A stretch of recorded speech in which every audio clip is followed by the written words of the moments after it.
Olá, queridos concurseiros, tudo bem? Sejam bem-vindos. É com enorme prazer e satisfação que hoje iniciamos mais um curso e vamos trabalhar aí a disciplina Normas de Auditorias Governamentais.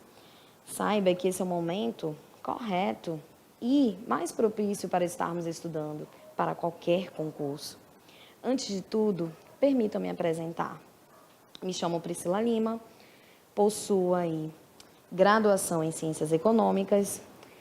Atualmente tenho também um MBA em Auditoria e Perícia Contábil. Terminei Gestão de Negócios Internacionais e, finalzinho de 2016, recentemente concluí o mestrado em Processos, com ênfase em processos bancários. Daí surge a questãozinha na mente de vocês. Mas por que processos bancários? Assim como os senhores, eu tenho uma longa trajetória de concurseira. Em 2010, prestei aí o concurso do Banco do Brasil, uma das maiores estatais do nosso país, e fui bem colocada, onde estou até os dias atuais, trabalhando dentro desses processos que são inúmeros dentro do banco.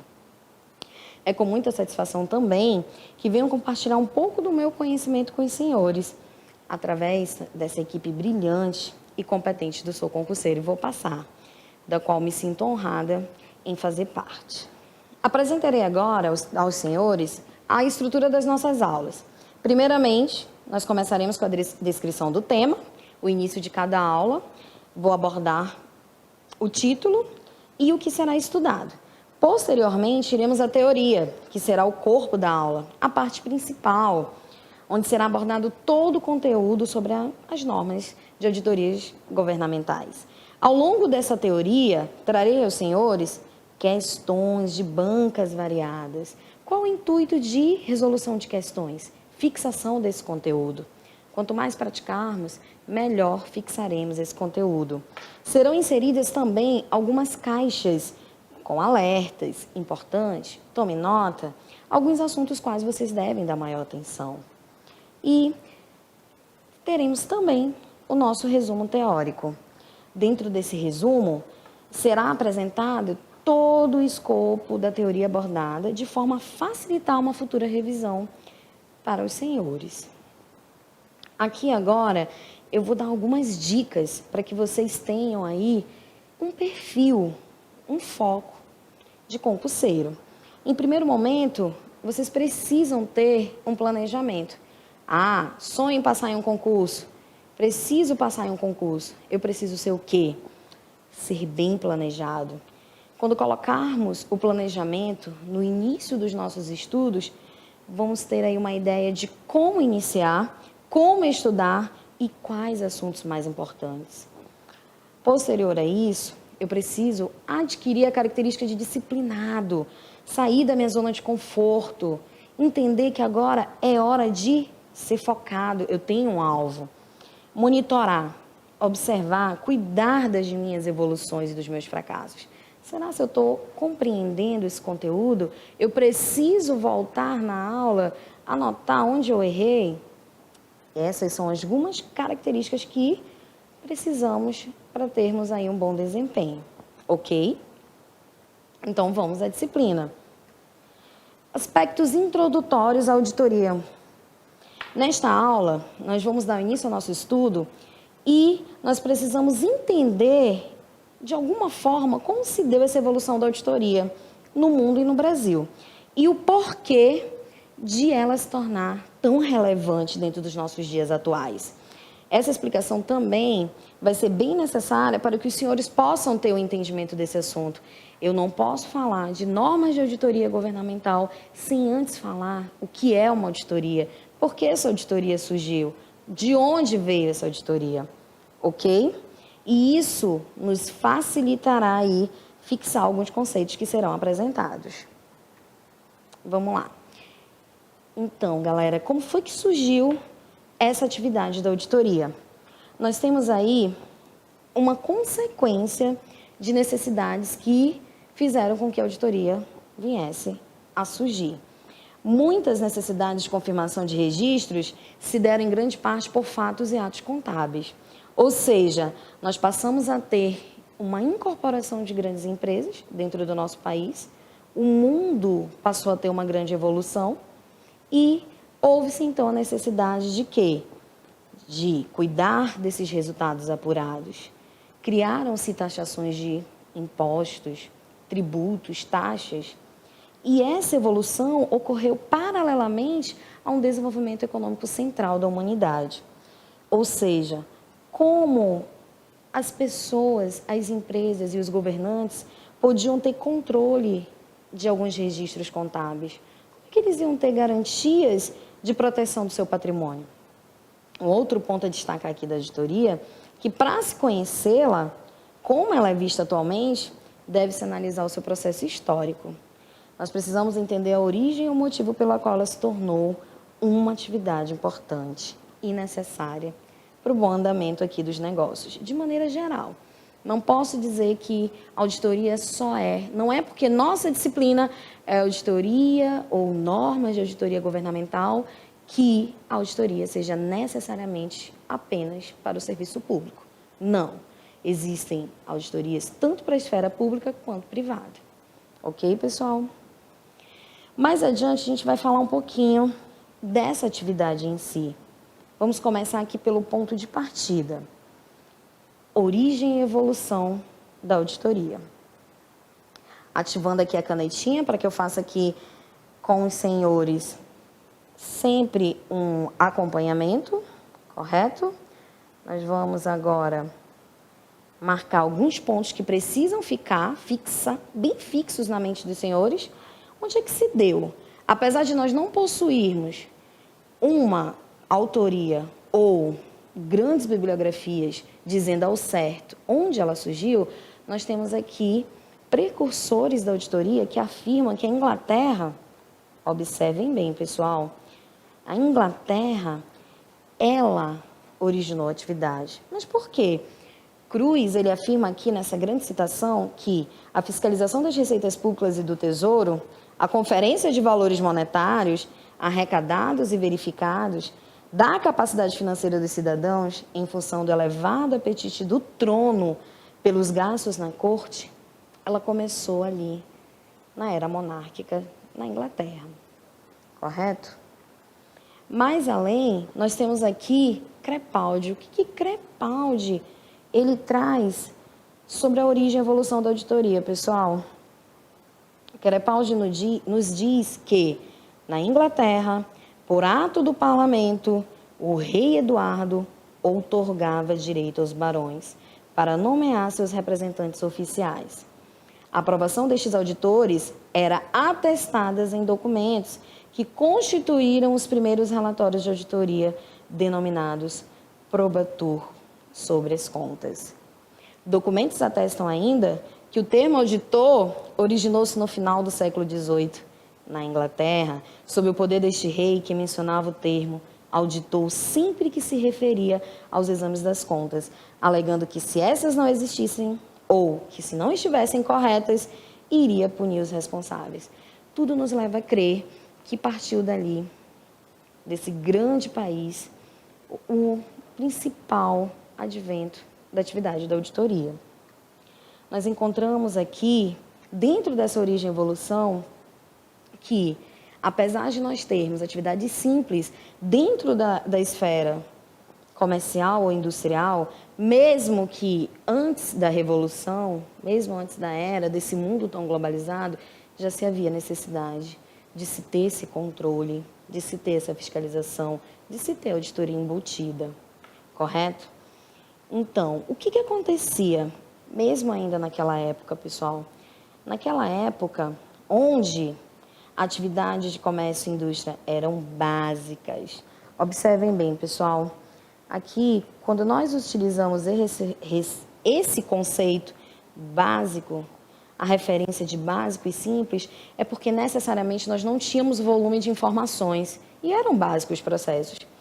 Elas ocorriam de uma forma onde uma separação de fato entre aquele que administra o capital, o administrador, e aquele que coloca o capital à disposição da entidade, o proprietário. O que eu quero falar aqui para vocês? Dentro desse processo, não havia essa separação. Naquela época rudimentar, o próprio proprietário tinha que ser o administrador.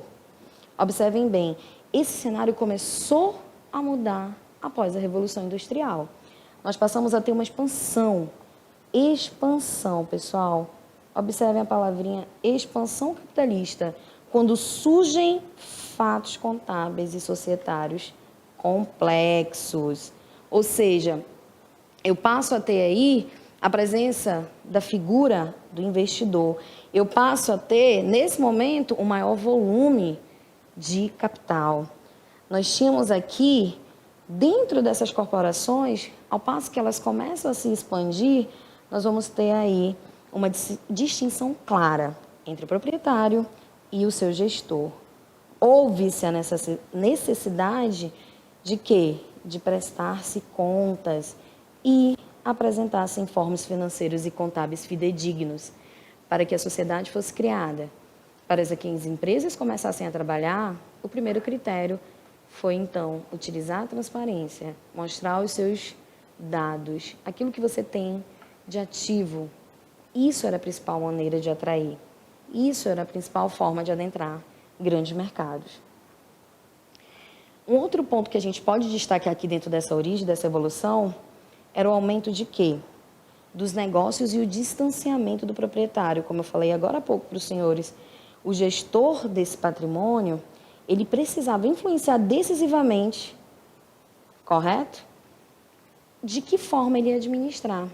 E esse distanciamento, dentro do processo, deu aí o surgimento à função da auditoria, tá? E a desenvolveu. Nós tivemos aí também outras causas, outras necessidades e outras ações que desencadearam também a necessidade aí de termos o processo em si da auditoria. Uma delas seria o quê? A necessidade de capitais. A partir do momento que qualquer empresa precisasse captar recursos com terceiros, a primeira coisa que a outra parte cobrava para disponibilizar esse capital eram as demonstrações financeiras. E ela solicitava um parecer. Era necessário que essas demonstrações fossem auditadas, ou seja, por pessoas que não tivessem nenhuma ligação com aquela organização. E isso, a essa atividade nós chamamos aí de quê? De independência.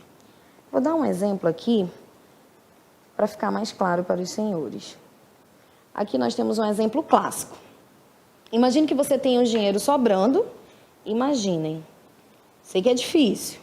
Imagina aqui com a cabecinha de empresa. Eu tenho dinheiro sobrando, capital, dentro da minha organização, e eu estou buscando uma empresa para investir e expandir seus negócios.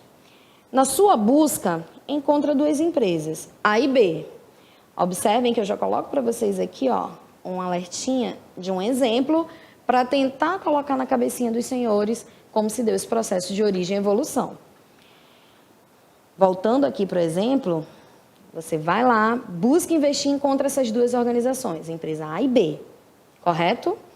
E pesquisa as demonstrações contábeis dessa organização. Ah, professora, a senhora está falando muito de demonstração contábil. O que é isso?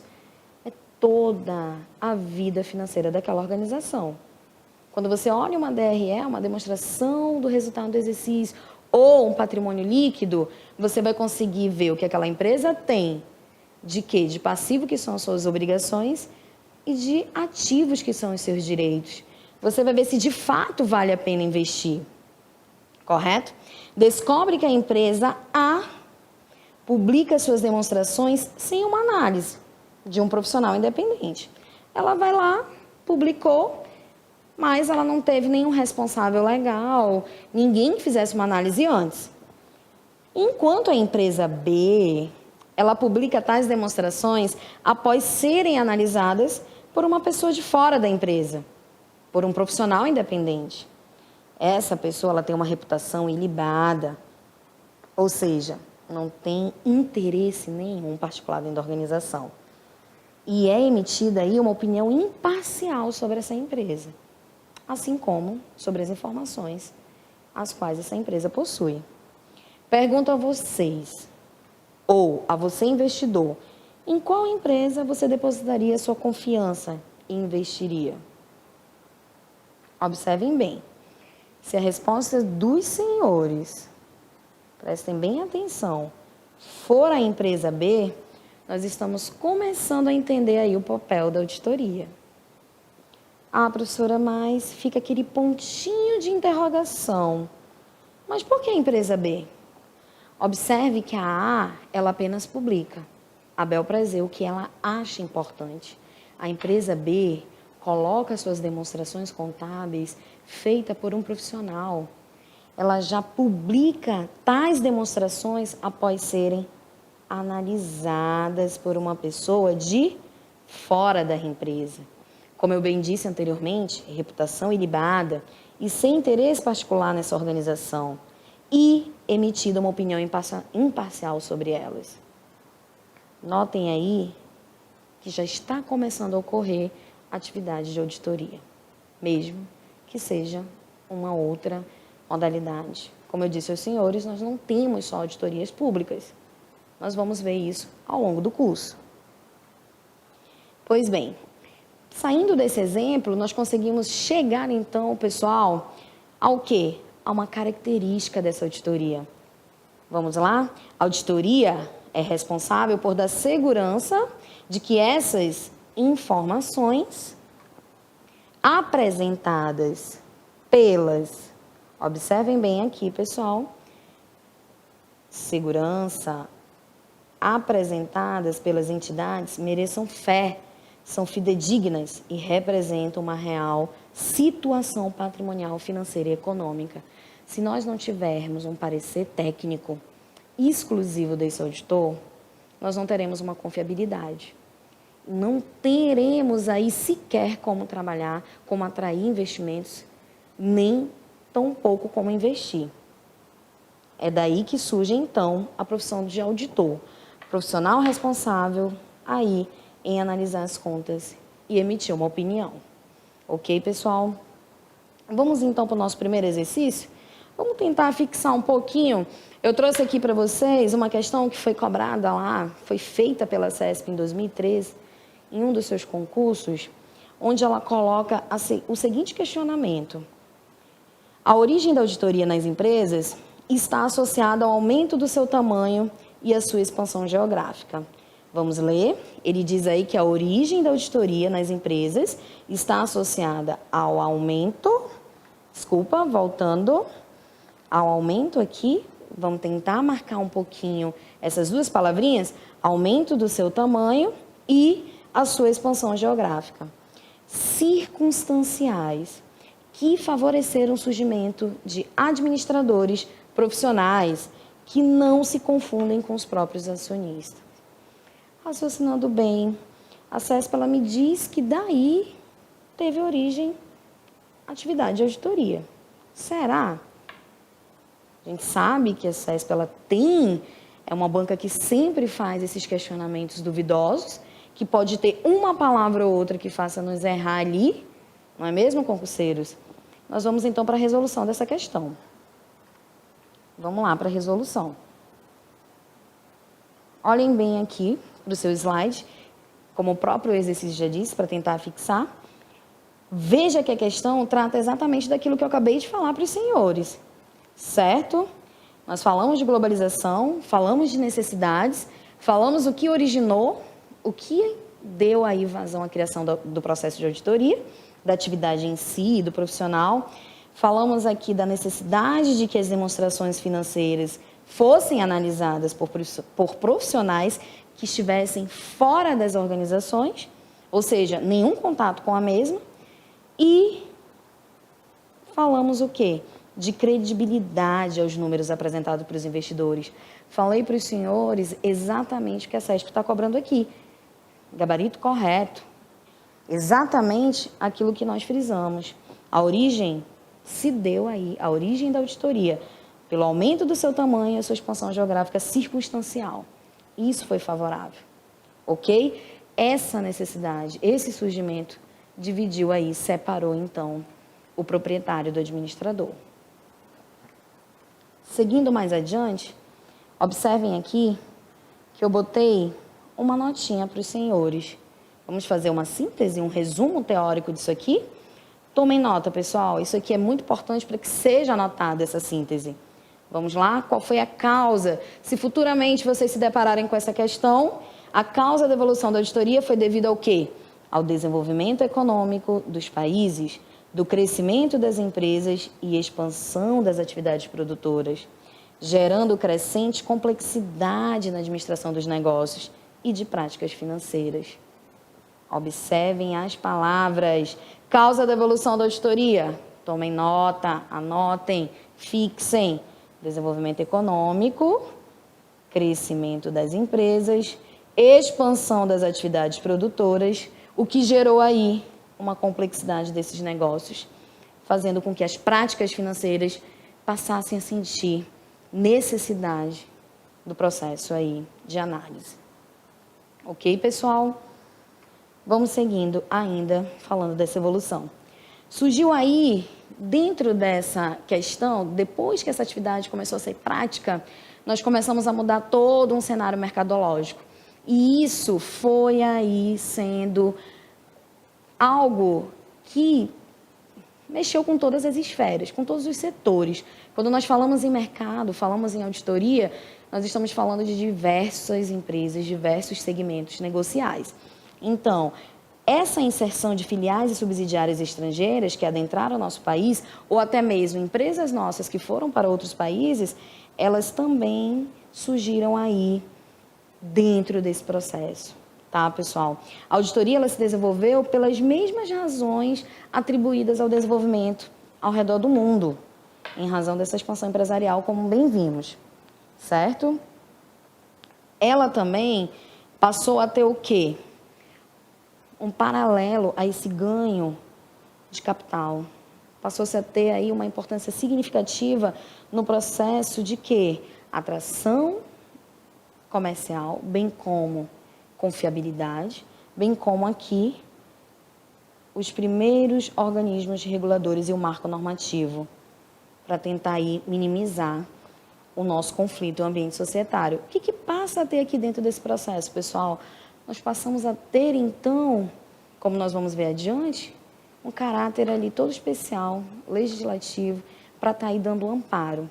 Não foi algo, não é uma atividade que ela está apenas dentro de um contrato ou apenas dentro de quê? De falácias. Ela começa a trabalhar com organismos reguladores, ela passa a ter caráter normativo e ela também contribui para minimizar esses conflitos. Dentro de quais ambientes? Eu tenho dito a vocês, ambiente societário, contábil e comercial. Por que a gente coloca aqui a palavra complexo? Nós trabalhamos com o quê? Valores, transações, milhões, bilhões, trilhões, diversas moedas, a mesma moeda? Enfim, trabalhamos com o mundo. Falamos agora há pouco de globalização. Então, a complexidade é bem grande. Fique atento. Uma outra coisinha que eu queria mostrar para os senhores é o quê? Ah, professora, outro alertinha aqui para a gente? Sim. Por que destacar, por que colocar aqui um ponto de atenção? Porque nós falamos de uma maneira geral da auditoria. Falamos de uma maneira geral de como ela surgiu. Agora, como é que ela está desenvolvida aqui, no nosso país? Como é que ela começou a se relacionar? Observe que nós tivemos influências específicas. Destacamos aqui algumas. A primeira delas, expansão capitalista e presença de entidades empresariais transnacionais. Acabei de falar de diferentes moedas. Acabei de falar de capital estrangeiro. Correto? Multinacionais. Segundo ponto, complexidade das transações e estruturas societárias. Existem aqui sociedades anônimas, empresas limitadas, subsidiárias, filiais. Olhem a complexidade. Edição das normas de auditoria do Banco Central. Observem o pai dos bancos entrando aqui em 1972. Nós temos o nosso Banco Central se inserindo aqui dentro do processo de auditoria. Tivemos também, em 76, a edição da Lei das Sociedades Anônimas, estabelecendo o quê? a obrigatoriedade da auditoria para companhias abertas. Tivemos a criação da CVM em 76 para regular o mercado de capitais. Ou seja, estamos falando de quê? Tipos de investimento. Se fala tanto em Bitcoin hoje, está regulamentado? Precisamos ter cuidado. Falamos de títulos, falamos de investimento em bolsa, Comissão de Valores Mobiliários. Observe que até para se trabalhar nesse segmento, eu preciso ter aqui um auditor, eu preciso ter um relator, tá? A complexidade também das nossas e de outras legislações tributárias pertinentes. Portanto, observem a datinha aqui, gente. Foi apenas em 1976 que a auditoria deu um grande passo para a sua consolidação dentro do nosso país. Demorou um pouco? Sim, mas nós conseguimos fazer um arcabouço de normas legislativas para conseguir colocar essa atividade em prática no nosso país. Ok? Então, esse é o motivo pelo qual eu botei esse sinalzinho de alerta, para que os senhores fiquem atentos. Aqui, falando um pouco dessa consolidação, um pouco desse processo em si, quando a gente fala aqui do surgimento da SA, que são as leis da sociedade por ações, através da Lei 6.404, nós temos o quê? Por que citar essa lei? Pessoal, ela passou a obrigar, desculpa, mais uma vez a minha canetinha aqui, ela começa a nos dar aqui alguns sinais para nós ficarmos em alerta, né? Falar um pouquinho da consolidação, é falar desse surgimento dessa lei. Como eu disse aos senhores, obrigam as empresas de capital aberto a auditarem as suas demonstrações financeiras por auditores independentes. Então, a gente já sabe que ele não vai estar interligado com essas organizações, ok? A outra, o surgimento da CVM, Comissão de Valores Mobiliários. Por que a CVM se inseriu no processo de auditoria? Ela estabelece aqui, pessoal, a fiscalização para as atividades dos auditores independentes. Eles também são fiscalizados. Observem, eles fazem o trabalho, mas também têm que obedecer algumas regras. Instalaram-se no Brasil diversas firmas estrangeiras de auditoria externa. Trouxeram consigo a necessidade legal, especialmente dos Estados Unidos, de investimentos no exterior ao serem auditados. O que acontece? Por que eu cito aqui Estados Unidos, pessoal? Estados Unidos deu origem da auditoria lá na Inglaterra. Aqui, a gente já está falando do processo em si. Ele passou a exigir. Preste atenção, Brasil. Eu vou investir no teu país, mas eu preciso que você passe a ter aí as normas legais de auditoria. Correto? Essas multinacionais, por si só, para vocês terem uma noção, gente, elas praticamente trouxeram a auditoria para o nosso país. Nosso país só passou a entrar e a dar total sentido, total valor a essa atividade, a criar essas normas, essas leis, a partir do momento que ele sentiu a necessidade. Ele precisava desse recurso, ele precisava desse investimento. E essas empresas estrangeiras, essas normas que essas grandes multinacionais nos trouxeram, elas vinham ali cheias de quê? De técnicas de auditoria. Aqui eu coloco para vocês que elas traziam um conjunto de técnicas que posteriormente foram aperfeiçoadas. Mas por que a gente coloca o item aperfeiçoamento? Professora, estava errado? Não é questão de estar errado. Aperfeiçoar é se adequar a cada país, se adequar ao Código Tributário, se adequar às leis do meu Banco Central. Ok, pessoal? Olha aqui mais um alerta, né? Observem bem, um instantinho para vocês, antes de nós irmos para mais um exercício de fixação. Olha aqui um alertinho que eu coloco para os senhores, dentro aqui do nosso esquema. Por que é tão importante, professora? Por que a senhora começou a colocar aqui alguns pontos que são pertinentes? Vamos lá? O que aconteceu no século XV, já que a gente falou de história, evolução, origem? Professora, pelo amor de Deus, a gente precisa dar a devida atenção. Lá no século XV, esse administrador, ele era o próprio proprietário do negócio. Lembra que eu falei para vocês que a auditoria trouxe consigo esse distanciamento, houve-se a necessidade de ele se distanciar. O que aconteceu aí? Uma separação entre aquele que administra o capital, correto? O administrador, e aquele que coloca o capital à disposição da entidade, que é o proprietário. Por mais que ele fosse buscar, não tinha como centralizar toda e qualquer atividade em um só elemento.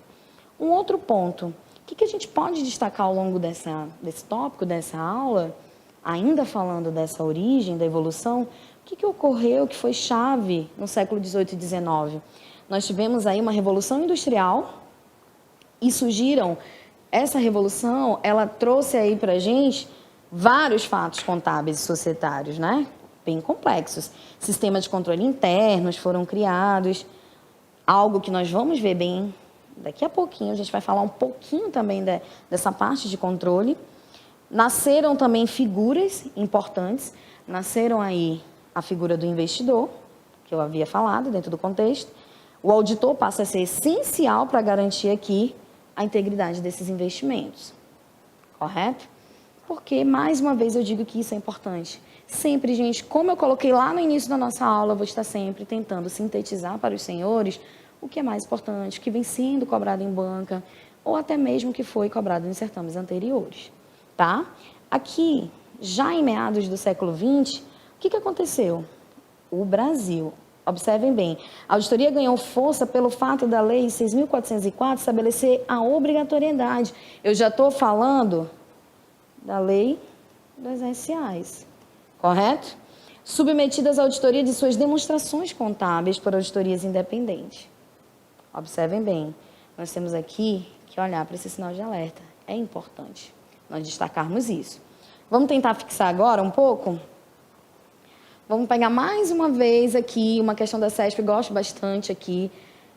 Lógico, nós vamos ver de outras bancas? Sim, é óbvio. Peguei aqui uma questão da CESP que caiu no concurso da auditoria, né, para auditoria lá de Minas. Processo bem pesado, bem concorrido. E ela trouxe aqui um dos itens que nós estamos discutindo aqui dentro desse processo de evolução e origem. O surgimento da auditoria externa está associado à necessidade de as empresas captarem recursos de terceiros.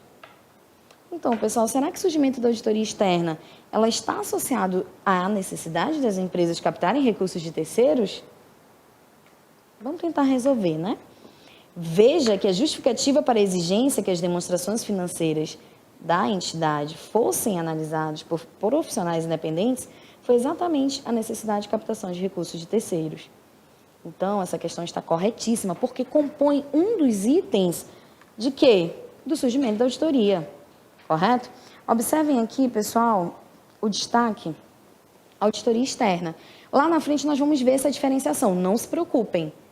Nós vamos ver auditoria interna, auditoria externa, ok? Mas o surgimento da auditoria, vamos pensar assim, esqueçam nesse momento a palavrinha externa. O surgimento da auditoria está associado à necessidade das empresas captarem recursos de terceiros? Sim. Eu precisei ter aqui, ó, fatos comprobatórios feitos por quem? Por profissionais independentes. Então, a questão está correta. Ok, pessoal? Agora nós vamos trabalhar um pouquinho, saindo dessa origem, nós vamos chegar no conceito de auditoria. Observe que nós demos um grande passo para chegar até aqui. Dentro desse conceito de auditoria, o que nós vamos destacar? Vamos entender qual o conceito de auditoria antes de chegarmos especificamente no estudo de auditoria do setor público, ou seja, da nossa auditoria governamental. Vamos lá, eu trouxe aqui para os senhores uma citação do Lima, onde ele destaca: Lima e Castro, eles falam que a auditoria é um exame analítico de determinada operação com o objetivo de atestar sua validade, verificar se é verídico, se essa informação é fidedigna. Já o conceito internacional feito pela INTOSAI, que é International Organization of Supreme Audit Institutions, o que a INTOSAI traz para a gente, pessoal, essa Organização Internacional de Instituições Superiores de Auditoria? O que ela nos fala, o que ela trata, que está mais voltado para o controle de finanças públicas? Observa o nosso foco aqui. define como o exame das operações, atividades e sistemas de determinada entidade, com vista a verificar se são executados ou funcionam em conformidade com determinados objetivos, orçamentos, regras e normas. Observe que a Intosai ela tem um foco naquilo que é o nosso objeto de estudo, né, pessoal? Vamos mais além. Segundo as normas internacionais de auditoria interna, do The Institution of Internal Auditors, o IIA, que é o Instituto de Auditores Internos, ele fala que a auditoria, ela é o quê? Uma atividade independente. Observem bem, turma. Aqui, ele trata já daquilo que a gente vem há alguns minutos debatendo. Uma atividade independente e objetiva, que presta serviços de avaliação e consultoria e tem como objetivo adicionar valor e melhorar as operações de uma organização. A auditoria auxilia a organização ao alcance de quê, pessoal? Dos seus objetivos, através de uma abordagem sistemática e disciplinada para a avaliação e melhoria da eficácia dos processos de gerenciamento de riscos, de controle, governança corporativa. Observa que surgem aqui palavrinhas novas, né? Nós já vamos logo, é óbvio que ao longo do curso iremos relatar riscos, controle, governança, né? Então, você pode ver de uma maneira bem ampla que diversos autores e instituições, eles têm um conceito, eles têm o quê? Um pensamento acerca do conceito de auditoria. Tentando sintetizar essa essência para os senhores, o que seria aí auditoria? Qual o foco? O que é de uma maneira mais simples, não desmerecendo de forma nenhuma o que os autores destacaram aqui para nós? Consiste no confronto entre uma condição e um parâmetro. Observem bem, professora, condição. Por quê, professora, que uma auditoria ela vai consistir no confronto entre uma condição e um parâmetro? Lembra do exemplo das empresas A e B? Tu tem uma grana, tá sobrando, tu ralou pra caramba para conseguir essa grana. Tu vai jogar essa grana de qualquer forma? Outro ponto, eu preciso de empréstimos para estar aí melhorando, inovando na minha empresa. Mas tem uma condição. Olha a palavra aqui. Condição. Eu preciso analisar todo o teu patrimônio. Eu preciso ver suas demonstrações contábeis e financeiras. Não é isso? Nós temos o quê? Um parâmetro para seguir. Então, falar da essência dela é focar no que de fato ela consiste. Para isso, nós precisamos sempre estar o quê, pessoal? Atualizados. Observando aqui as normas, as leis vigentes, aquilo que está ali dentro de cada país como normativo. Mais além, nós temos aqui, ainda se tratando do conceito, o que acontece dentro do nosso país? Quais são os critérios mais utilizados para falar e abordar o conceito de auditoria? No Brasil, os critérios utilizados são legislação societária brasileira, observem bem, dentro dessa legislação nós vamos saber, ela já traz consigo um arcabouço teórico pautado nos processos de auditoria. As normas brasileiras também da contabilidade, elas emitem essa necessidade de se ter esse processo, de se ter a atividade em si. Os pronunciamentos, interpretações e orientações emitidos pelo CPC e homologados por órgãos reguladores, Código do Processo Civil, correto? As práticas adotadas pelas entidades em assuntos não regulados, desde que atendam à estrutura conceitual para a elaboração, e a demonstração contábil, né, pessoal, emitida pelo Conselho aqui, Federal de Contabilidade, nosso lindo CFC aqui, em consonância com as normas contábeis internacionais. Agora há pouco mesmo, eu citei aqui, voltando aqui para vocês a Intosai, Não foi isso que eu falei? Citei para os senhores a IA também, que é um instituto internacional, para os senhores terem a exata noção de como a globalização, de como ela está hoje aqui, rápida, avançada, de como cada economia depende da outra, como há essa inter-relação, ok? Onde as minhas leis vigentes se relacionam com as normas dos outros países. Aqui eu trago para os senhores o que o nosso Tribunal de Contas da União, ele fala. O que ele vai relatar aqui para a gente dentro do contexto, dentro desse cenário? O que é auditoria? O que é auditoria dentro do contexto aqui do TCU? O que ele aborda? O que ele traz em si para a gente dentro desse conceito de parâmetros, né, pessoal? Aqui, o TCU, Tribunal de Contas da União, em 2011, dentro do seu manual, está à disposição de todos os senhores, o que ele relata para a gente aqui? Ele diz que a origem e o motivo pelo qual a auditoria tornou-se importante deve-se à teoria da agência. Professora, nós vamos entender o que é a teoria da agência. Observem bem, por que surgiu essa teoria da agência? Essa teoria, ela começou a surgir quando os conflitos apareceram entre o bem-estar de uma parte, ou seja, o proprietário, que ele sempre é denominado como principal, e também depende das decisões tomadas por outra, responsável pela gestão do patrimônio principal, denominado agente. Observem bem, eu tenho um proprietário e eu tenho um gestor, correto?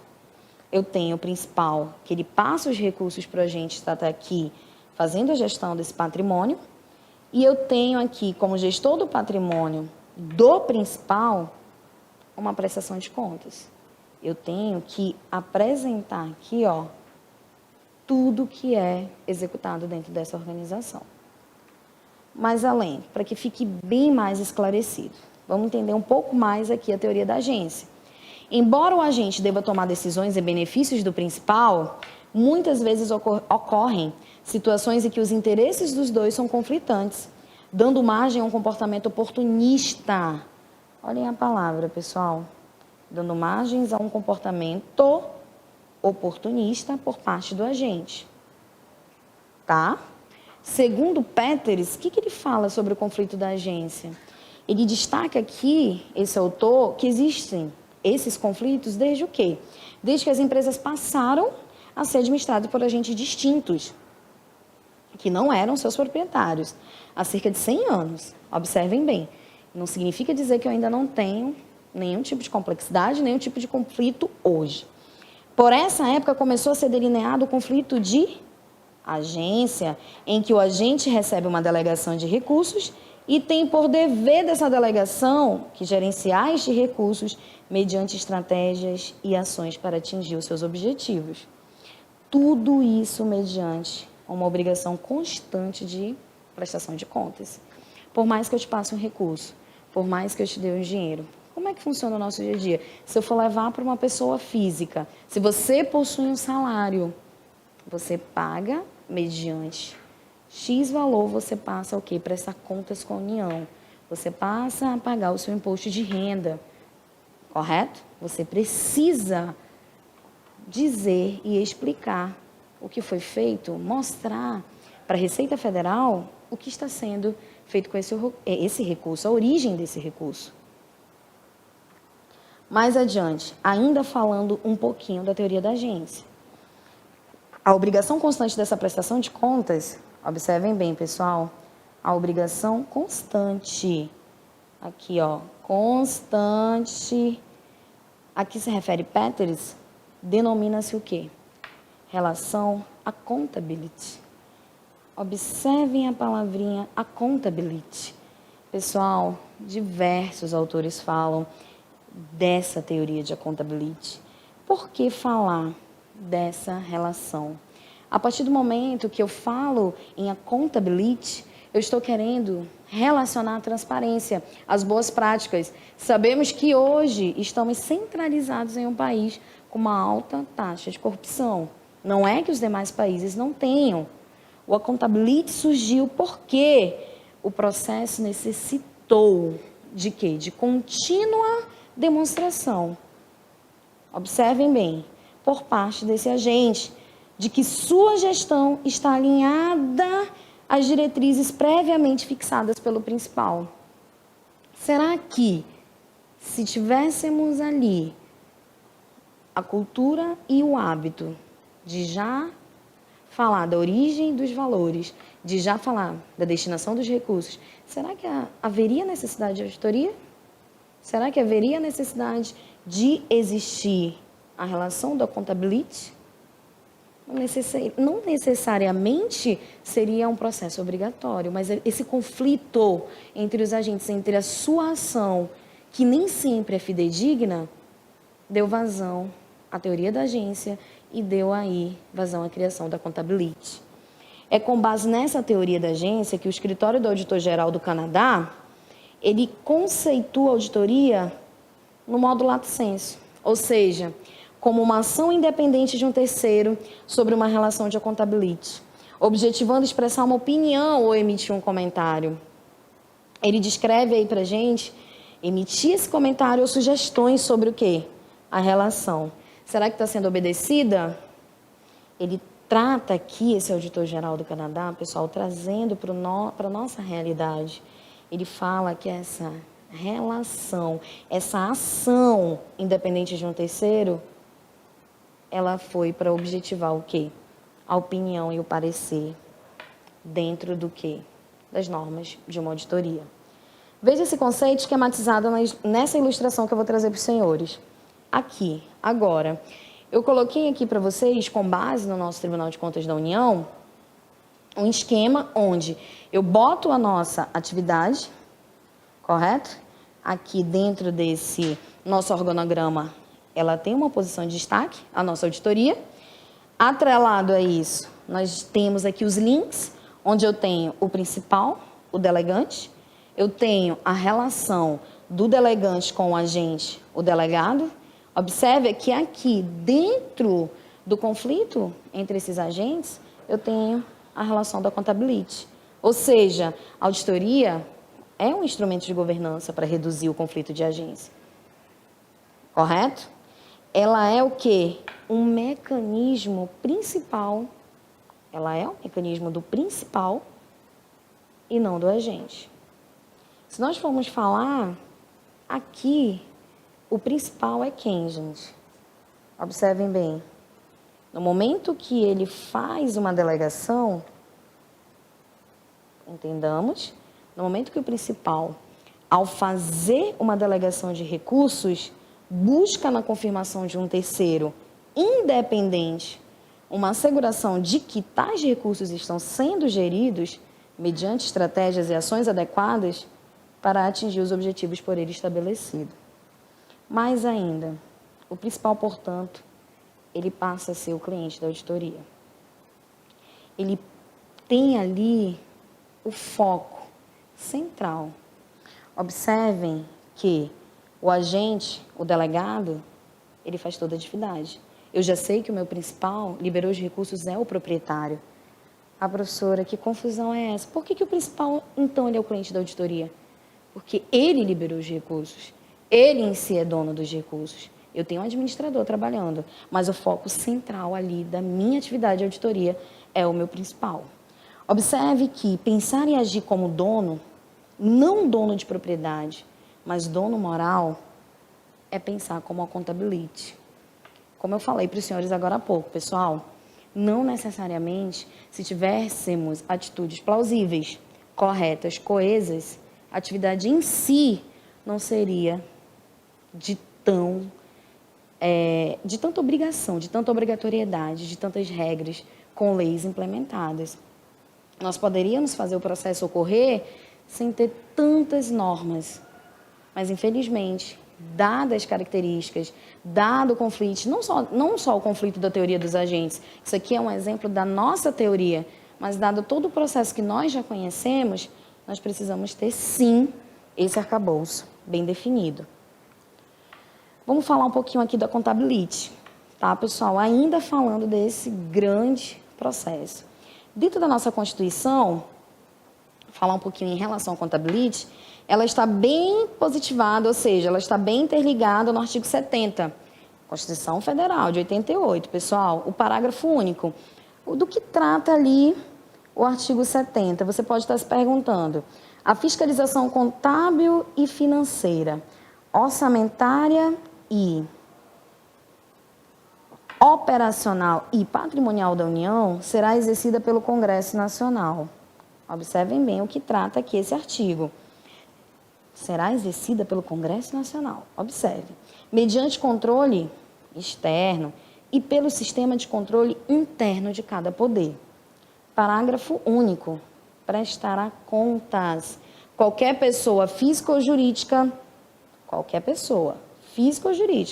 como eu dei o exemplo dos senhores, preciso prestar para a Receita Federal o meu salário. As empresas precisam também prestar contas, mostrar os seus balanços patrimoniais, correto? Pública ou privada, que utilize, que arrecade, guarde, gerencie ou administre dinheiros, bens, valores públicos ou pelos quais a União responda, ou que, em nome desta, assuma obrigações de natureza pecuniária. O que é pecuniário, pessoal? Está falando de valores. Pecúnia, né? Pagamentos de valores.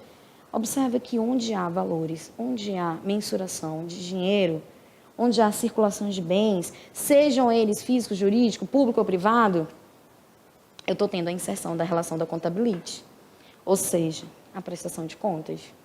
Houve-se, ao longo de toda a origem e evolução do processo, a necessidade de se prestar essas contas. Deixar claro o que é feito, ok? Vamos mais adiante. Aqui eu trago para os senhores o foco aqui, né, no setor público, de como é que ocorre essa relação da contabilidade dentro do setor público. Olhem aqui o nosso mapinha principal, delegação de recursos, prestação de contas, monitoramento da relação da contabilidade. A sociedade, os senhores, nós, eu, vocês, todos nós somos os principais, correto? Passamos para o Poder Legislativo, que são uns dos nossos representantes que nós colocamos ali para nos representar, passamos a eles aqui, representados também por gestores públicos, que são os agentes, essas delegações. Observe que a auditoria ela é inserida entre o que nós passamos como principal para o legislativo, correto? E o que os seus agentes, através dos seus gestores públicos, fazem aqui com que é destinado. Você vê sempre aquela relação de contabilidade acontecendo. Nós precisamos passar ali a ter o quê? Um foco central, passar a ter uma prestação de contas, passar a ter a relação que fidedigna, não é? Pública, sendo de esfera pública ou privada, que utilize, arrecade, guarde, gerencie, administre bens, valores, sejam eles quais forem, eles vão estar nessa correlação, pessoal. Nesse setor público, o Poder Legislativo é quem representa os interesses do cidadão. Assim, é esse poder que assume o papel de quê? O que ele vai assumir aqui, pessoal? Principal na relação da contabilidade, que se estabelece entre o Estado e os gestores públicos de um modo geral. No entanto, a exemplo do que ocorre no setor privado, a auditoria deve trabalhar numa perspectiva de que o seu cliente final são os cidadãos, verdadeiros proprietários dos recursos transferidos aos estados para a realização do bem comum.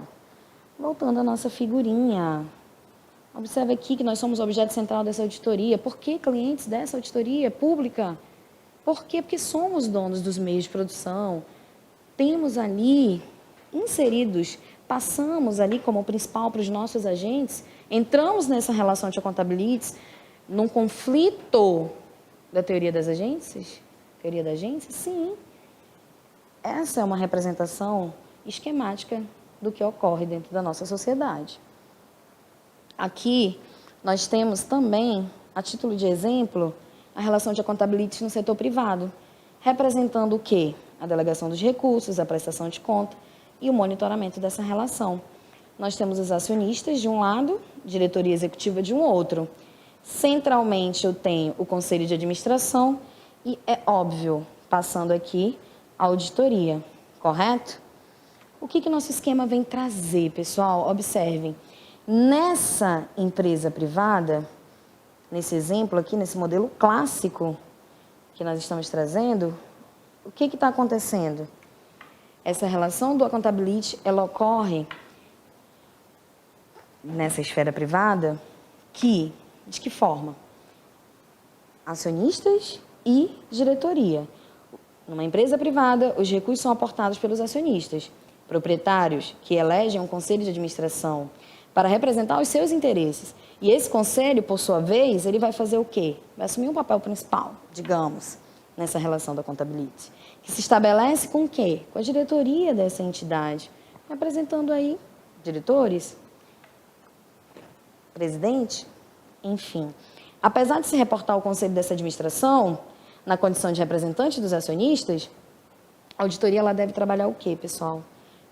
Ela deve trabalhar numa perspectiva de que seu cliente final são os próprios acionistas, verdadeiros proprietários dos recursos delegados, pois, em última instância, são deles os interesses que estão sendo verificados. Agora, prestem muita atenção. Olhem lá o alertinha, né? Vamos à nossa seguinte alerta depois de tudo isso que foi colocado. Observem bem. Sem prejuízo dessas perspectivas, a auditoria interna de empresas privadas, de órgãos públicos ou de poder público, pode ser vista como instrumento útil para que o administrador verifique se os seus subordinados estão cumprindo as determinações da alta administração. O presidente, nas empresas privadas, o prefeito, o governador, o presidente da República, ou ainda os dirigentes máximos de órgãos e entidades do setor público. É a situação em que a auditoria trabalha. Para reduzir o quê? Olha mais uma vez o foco. Conflitos entre agente e não entre o principal e o agente. Essa é a ideia que você tem que ter. Sempre de monitoração. A auditoria ela visa o quê? Esse conflito que está sendo gerado, ela vai minimizar, ok. Mas pode aumentar? Pode. Mas ela vai sanar, ela vai zerar.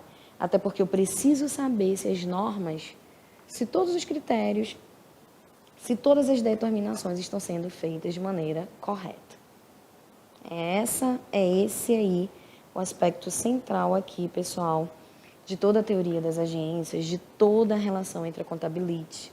Como eu já repeti e friso novamente para os senhores, ele só existe por conta de quê? Prestação de contas, de nos obrigar a fazer o correto, ok?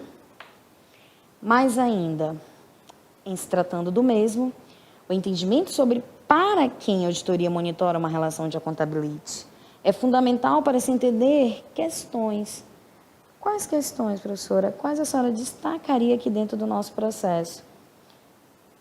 Olhem atentamente. É fundamental para se entender questões como posicionamento, subordinação do órgão de auditoria, natureza de seus reportes, princípios básicos que orientam a sua atuação.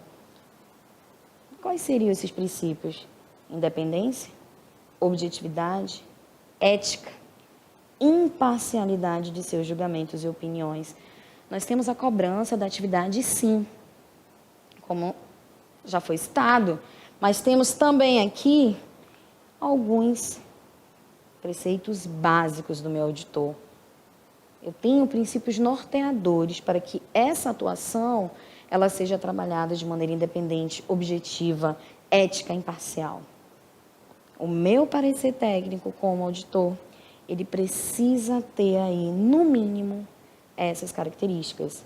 A imparcialidade, quando eu falo de parcialidade dos meus julgamentos, ou até mesmo em opiniões, atuando como possível auditor, ele não pode estar do lado de ninguém. É por isso que a gente fala da imparcialidade.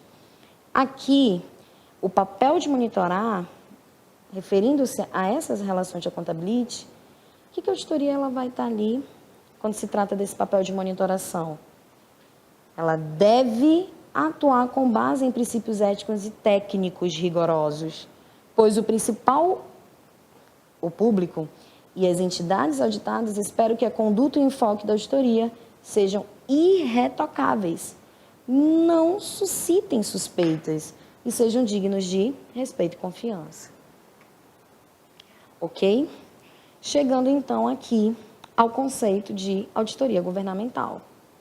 O que o Tribunal de Contas da União relata ou exprime em suas normas de auditoria esse conceito? Ele diz que é um exame independente, que trata-se de um exame independente e objetivo de uma situação ou condição em confronto com um critério ou padrão pré-estabelecido, para que se possa opinar ou comentar a respeito para um destinatário pré-determinado. Vamos explorar esse conceito, pessoal? Cada palavrinha que o tribunal colocou ali precisa ser explorada. Nós vimos ali, ó, independência, objetivo, situação, condição. Então, vamos trabalhar o conceito em si, explorar esse conceito. O conceito de auditoria envolve significados entre maior do que o seu enunciado pode presumir. Em princípio, sozinho, explicitar. É necessário explorar aqui o que nós acabamos de ler, ok? Exame independente objetivo. Por que a auditoria governamental, ela trata de um exame, ela tem a característica de um exame independente objetivo? Observem, eu preciso que essa auditoria seja realizada por pessoas independentes, correto? Ela tem que ter uma total independência em relação a esse objeto. Ela não pode participar ativamente daquele processo. De modo que assegure imparcialidade no julgamento do mesmo. O exame objetivo significa que os fatos devem ser avaliados com a mente livre de vieses. Eu não tenho que ter nenhum conceito pré-estabelecido. Não preciso ter conversado com ninguém, não tive acesso a nada daquela entidade. Ok? De modo a conduzir julgamentos imparciais, precisos e preservar a confiança no trabalho do auditor. Mais além, ele fala de uma situação e fala de condicionante. É a condição ou estado do objeto de auditoria, encontrado pelo auditor. Observem bem, comumente denominada aí situação encontrada, representa o que está ocorrendo, é o fato concreto. Não tem o que inventar, está ocorrendo. Quando ele fala de critério ou padrão pré-estabelecido, observem atentamente, configura situação ideal, grau de nível de excelência, desempenho com qualidade e demais expectativas pré-estabelecidas. Aí você pensa em relação a quê? Ao objeto da auditoria. O que necessariamente naquele momento ela vai estar auditando? É o que deveria ser ou o que deveria estar ocorrendo? Opinião ou comentário refere-se à comunicação dos resultados da auditoria. Correto? Aqui ele trata a extensão na qual o critério que ele vai utilizar ou o padrão que ele vai pré-estabelecer está sendo atendido. Cada organização não tem as suas normas, seus critérios, suas políticas. E vai ali confrontar se está sendo, de fato, colocado isso em prática. Destinatário pré-determinado é o cliente da auditoria. É aquele que, na grande maioria das vezes, estabelece o objetivo dessa auditoria e determina os critérios ou os padrões. Ele quer uma auditoria interna e externa, como veremos na frente. Quais são os critérios dessa auditoria? Envolve, de acordo com a resolução 820/97 do Conselho Federal de Contabilidade, por sua natureza, o conjunto de procedimentos técnicos que tem por objetivo a emissão de um parecer sobre a adequação das demonstrações contábeis consoante aos princípios da contabilidade e as normas brasileiras de contabilidade e no que for pertinente a essa legislação específica. Ainda explorando, olha o que o Franco fala junto com o Marras, né? Ele trata que a contabilidade é ciência destinada a estudar e a controlar esse patrimônio de diversas entidades, sejam públicas ou privadas, do ponto de vista econômico-financeiro, observando seus aspectos quantitativos e qualitativos e as variações por ele sofridas, com o objetivo de fornecer informações sobre o estado patrimonial e suas variações em um determinado período de tempo. Nenhum patrimônio, pessoal, nem mesmo de vocês, ele fica estagnado. Em determinado momento da vida, você pode não possuir nada. Quando a gente fala de estado patrimonial, o que você tem hoje? Você tem um carro? Uma casa? Ao longo dos anos, uma entidade pública, uma empresa estatal, ela pode o quê? Aumentar esse patrimônio ou diminuir esse patrimônio. A intenção é que sempre amplie, que sempre aumente esse patrimônio, correto? E isso vai depender da situação mercadológica, do cenário político atual, do ambiente ao qual o país está inserido. Mas todos os preceitos, todas as normas e leis vigentes vão amparar. E justamente a atividade de auditoria trabalha em cima desses preceitos. A contabilidade utiliza-se das seguintes técnicas também para subsidiar aqui a atividade de auditoria. Uma delas, para subsidiar todo o processo, seria escrituração, demonstrações, auditoria, análise de balanço. Observa aqui o objeto de estudo sendo inserido. Ela é uma das técnicas. Existem diversas técnicas. A auditoria em si não é a única técnica de mensuração contábil ou análise financeira. Ok? Vejam que a auditoria, ela tem por natureza técnica a contabilidade. Isso é notório. Dali surgiu, através dessa ciência contábil, surgiu várias e outras necessidades de se existir a atividade de auditoria. É utilizada também para atingir alguns objetivos ou emitir algumas opiniões acerca de algumas demonstrações. Então, a auditoria surgiu realmente com enfoque contábil. E posterior, esse enfoque, ele foi o quê? Se ampliando. Observe que hoje nós temos auditorias, como já disse anteriormente, em diversos segmentos mercadológicos, incluindo análise da legalidade para verificar a existência de algumas desconformidades em relação aos aspectos legais, normativos ou regulamentares. Ou seja, nós temos aí até arcabouço jurídico, né, pessoal? Então, será que ali estão cumprindo todos os aspectos pertinentes às normas? Estão obedecendo à legislação? Enfim, algumas auditorias são focadas também para mensurar se uma gestão está sendo eficiente. Ok? Vamos ali, então, ao nosso exercício de fixação. Trouxe uma questão adaptada do Ministério da Fazenda, o último concurso, a banca era a ESAF, e essa questão, ela trata aqui de quê? Justamente desse conceito, não é? A auditoria é uma investigação oficial de suposto delito, portanto, o que acontece aqui? O auditor não recebe poderes legais específicos, tais como o poder de busca, que pode ser necessário para tal investigação. Será que o auditor não recebe poderes legais específicos? Vamos ver a resolução? Veja que a auditoria não é uma investigação oficial de suposto delito. A auditoria é o exame sistemático e independente das atividades desenvolvidas em certa empresa ou setor. Não é o quê? Voltando aqui à resolução, ela não trata aqui de quê? De uma investigação oficial de suposto delito. Ela é o exame sistemático e independente das atividades desenvolvidas. Aqui ele colocou, é uma investigação oficial de suposto delito. Opa, desculpa. Não foi isso? Que a ESAF colocou para confundir? Ela não é um suposto delito, pessoal. Ela trata de quê? De um exame sistemático, independente de algumas atividades em certa empresa ou setor. O auditor emite uma opinião sobre as demonstrações contábeis, nada relacionado com investigação de suposto delito. Então, isso tornou a questão errada, pessoal. A segunda parte da assertiva está correta. Observem bem. Mas o fato é que uma investigação de suposto delito não é o foco da atividade de auditoria, ok?